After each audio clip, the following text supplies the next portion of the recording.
So let's start into lightning talk from Lenka about she's actually a community architect at Red Hat, and I'm very excited about this talk because what she basically does is she helps a lot of CNCF projects in building up the community to kind of improve the documentation, to kind of improve the writing, but not the writing of code for these projects, but the writing of content.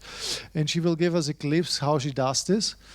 And I think everybody who ever contributed to CNCF projects knows how hard it is basically to, after a merge request, also kind of adopt the documentation, adopt all the other content which is around those features in a way that people can use it and that your merge request also gets merged back. So I think that's up to you now to give us an insight into this. Thank you so much. Welcome, everyone. I will start to showcasing the cloud-native landscape, right?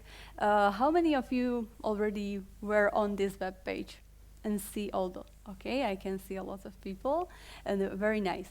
And how many of you are users of any of the CNCF project or cloud-native project? And please, keep your hands up if you are user.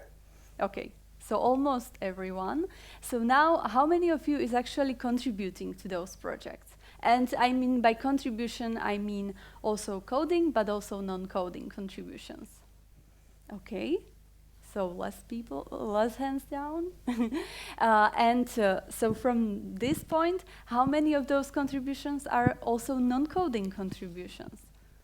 And non-coding, it can mean you can blog, you can talk at the conferences, you can adjust the documentation, or anything like that. Okay, perfect. I'm happy to see some of the hands up, and after the presentation, I hope there will be even more. And as I was introduced, and this is not working, so I will work with this. My name is Lenka Bočincová. I work as a community architect within the open source program office at Red Hat. And I work with many CNCF projects, but also cloud native projects and maintainers. And they are many times really good in coding, but many times struggling with some awareness, spreading awareness about the projects and so on. And I think as a community, as a users and contributors, we might help them with that. And I hope after this presentation you will have some better idea how you can do so. And I will specifically be talking about writing. And when I'm talking of writing, so it can either mean blog post, right? But it can be any kind of writing that you can imagine. So improving documentation, writing some post on the social media. You can submitting abstract for the conference. So everything involves some writing. Right, so and these are all the great ways how you can help the maintainers with their projects and spreading awareness about that. And when I talk to my colleagues, so many times I'm here like, yeah, okay, so, but now I would like to write something or I would like to share something, but I don't know what. And I would like to give you some ideas for the topics. So as we can see, some of you are users, some of you are contributors. And many times people think that, yeah, I'm not confident to do so or share something because I'm not long enough in the project. And I feel like even as a newcomer to the project, you can do this kind of non-coding contributions by just sharing the feedback with the people, or you are joining discussion in the chats and you are answering some questions that answer about, right? If you are a contributor, so you are joining the community calls, and during that you find out that there is a great discussion, but not many people attended it. So you can transfer this community call into writing, just a short summary about it, and this can be very beneficial for the community and spreading awareness about it. So I hope I gave you the idea about it. And now let's move off. Okay, so now we have an idea. So very important with the writing, anything that you are writing is thinking about your audience. And we need to think about who will read our content, who is the reader. And you can do a short exercise of first thinking really about the specific people. Is it my colleague Martin, who is working on Argo CD, and you know he is junior, for example. So be really specific about the person, and then you ask, okay, so what Martin can ask, right? If I tell him, yes, you know, I want to write content on this topic, what he might be interested in, what questions he might have. And if you are not aware of those questions, maybe you have that person even next to you, so you just tell them, hey, I'm thinking about writing this. What do you think? What you are interested in? And this might be really helpful. And the last but not least, so you think about what will your readers take away from your blog post, right? So these all three things nicely help you to structure the post or really focus on the important things, and not just what you want to say, but also what other people want to know, right? What your audience want to know, because this is really important when you are writing something. And I can imagine that writing can be a little bit difficult sometimes, so I would like to share some tips. And the first thing would be really try to spend some time on the title and the intro paragraph. We are at the conference, right? We usually choose content based on the title here, but also on the abstract. So when you are thinking about your content, so try to answer all those three questions in this. And first of them is what. So what the blog post will be about, right? It should be really visible from the title and also from the first paragraph. Then for whom you are writing this blog post or the content that you are thinking about, and what you are promising them to take away from it. And this will really help you to put it together and just like see if you are on the right path with your writing. The next thing which I'm seeing many times is that when I'm editing some article, people are putting content or important content at the end of the article. And that can mean that you lose the audience because they don't understand something, because you didn't provide it the background, right? So just following the simple structure of giving them some background and providing the context and goals. Then you are focusing on the most important part, what you promised them to learn from your blog post. And then you are focusing on the next steps, and that can mean what you want to do as the next steps, but also what you want from the people to do with the content. Do you want some action call to actions? So really share it at the end. And the last but not least, I would share some of the editing tips. Because like it is really important that when we have a whole or wall of the text or all the content that we have, so really try to divide the text into with the headings and subheadings, and try to summarize different paragraphs with those subheadings. It's really for a better readability, and it will be nicer. Then, as we might not be native speakers, and especially in the cloud native community, we use English, so you can use different editors as a Grammarly, ProWriting 8, or Hemingway, which can be really helpful, or you can also experiment with the ChatGPT if you are a fan of that.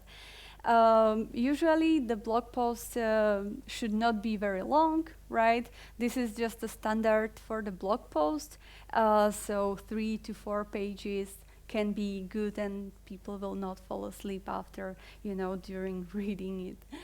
Then a very important thing, if you are using acronyms, so please spell it out at least for when you are using it for the first time, because people might struggle with it. Very, very often I see people using passive voice, which usually really breaks the storytelling. So instead of saying this documentation was written by, so you say Martin wrote the documentation, or they wrote the documentation. It's really build the storytelling. To make the article more interesting, so add links, or quotes or code snippets. It's make it really easily to read that people don't need to find for any additional information. And last but not least, you really ask your friends for the feedback, especially if you are writing a blog post. So if somebody reads that, it's really, and you do it for the first time, it's really good to get some feedback. So just to summarize it, I hope that after this talk, you will find or you find it more ways how you can contribute to the open source and CNCF by non-coding contributions. So you can explore different ways of contributing. If you don't know what topic to write about or share with the community, so find a topic within the different community channels, in different chat or forums or community calls, and see what people are asking about. And when you are writing something, so really try to think about your audience always, and try to think what they want to hear and not only what you want to tell them. And with that being said, I will just share some of the tips and links. I hope that we will be able to share the slides afterwards, because there are like different channels from the CNCF that that project can use, and you as a user or the contributor can also benefit from. And with that being said, thank you so much for listening. And I don't know if we have time for questions. Yes? Yeah, first of all, thank you so much for talking, Lenka. It was Thank really you. great, I think. Yeah, So thank let's you. give a little bit of applause. Just a quick question on what's your take on just distribution of content, promotion, and things like that. Do you have any best practices? Do you have anything you can share? It's usually what I see being the hardest thing. How do you promote something without being annoying or being too self-promotive, or however you can say it? Yeah, so I usually think about it like where the community, or trying to think about the audience, right? And many times, like smaller projects don't have the many channels. So starting with maybe basic like social media, where you can share, so where your community members lives. From my experience, most of the people or most communities nowadays, or biggest reach that they can get is on Mastodon. That there is a good interactions, or you can go with LinkedIn. These are two places where we see most of the interactions. So that would be, I guess, it. But it really depends on your project, and also CNCF has lots of places where you can, which you can use as a project. So benefiting from it, I think that's many projects are or don't know how to use that, or don't know the opportunities. So using those can be also helpful. I don't know if I answered your question, but hopefully yes. Thanks. And one last question, maybe. I think there was another one, so we can tackle this one still. Where was it? Let me see. Yeah, it was quite similar question. So I would ask, if you're starting out with this, would you recommend building your own website, or would you say, let's rather start out on this platform or that platform? I know they all have their kind of different rules, and Yeah, I guess some are harder to get into. Yeah. So what's your take on that? I think very important for the person who is coming to the community is to have some summary page, you know, like where you have the content. So I think I don't see a problem if you have it on GitHub or GitLab or and where you summarize it and where you are leading the people people there. So but yeah, usually project has some website, static website. There are different templates like Hugo or Jekyll, so you can build on that static websites, and then you can move from there and choose. I would start with the social media, like on for one project with one social media, instead of being everywhere, because it might be very overwhelming. Yeah. Cool. Hey, again, thanks a lot, Lenka, for sharing all this with us. Thank you. And